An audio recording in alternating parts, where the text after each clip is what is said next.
ইসলামী আন্দোলন বাংলাদেশ এর কেন্দ্রীয় কার্যালয়ে উপস্থিত হন বিশিষ্ট আলেমী দ্বীন খেলাফত মজলিসের মহাসচিব হেফাজত নেতা মৌলানা মামুনুল হক সহ আরও অন্যান্য ওলামায়ে কেরাম,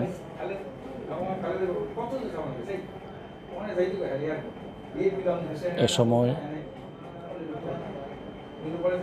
ওনারা শায়েখে চরমনাই হজরত পীর সাহেব হুজুর চরমনাই সহ ইসলামী আন্দোলন বাংলাদেশের নেতৃবৃন্দের সাথে মত বিনিময় করেন, কুশল বিনিময় করেন এবং দেশের বর্তমান প্রেক্ষাপট নিয়ে নিজেরা মত বিনিময় করেন। সাথে সাথে কিভাবে ইসলামী দলগুলোর মধ্যে আগামী পথ চলা সুন্দর হয়, উম্মার জন্য কল্যাণকামী হয়, এ সমস্ত বিষয় নিয়েও আলাপ আলোচনা করেন। অত্যন্ত আন্তরিকতা ও সুন্দর পরিবেশে দীর্ঘ সময় আমাদের এই মুরব্বীরা আলোচনায় লিপ্ত ছিলেন।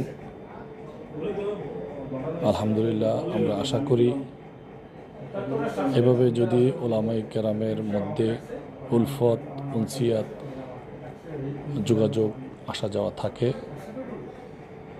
তাহলে এটা এদেশের জন্য, এদেশের জনগণের জন্য, এদেশের মুসলমানদের জন্য এক মাইল ফলক হিসেবে কাজ করবে। সাথে সাথে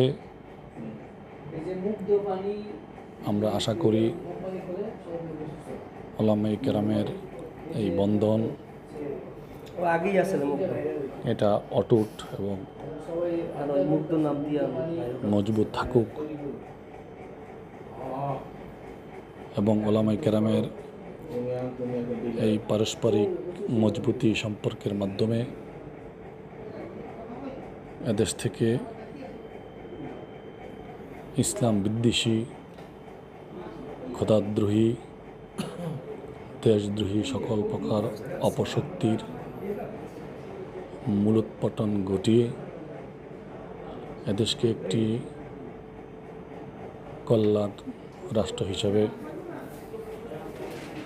প্রতিষ্ঠিত করা সম্ভব ইনশাআল্লাহ। এবং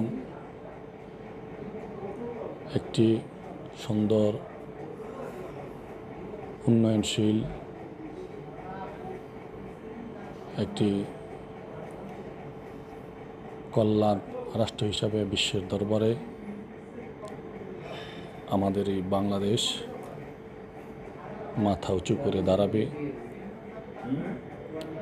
আল্লাহ তাআলা বাংলাদেশের ওলামায়ে কেরামের মধ্যে পারস্পরিক সম্পর্ককে আরো মজবুত এবং সুন্দর করে দিন।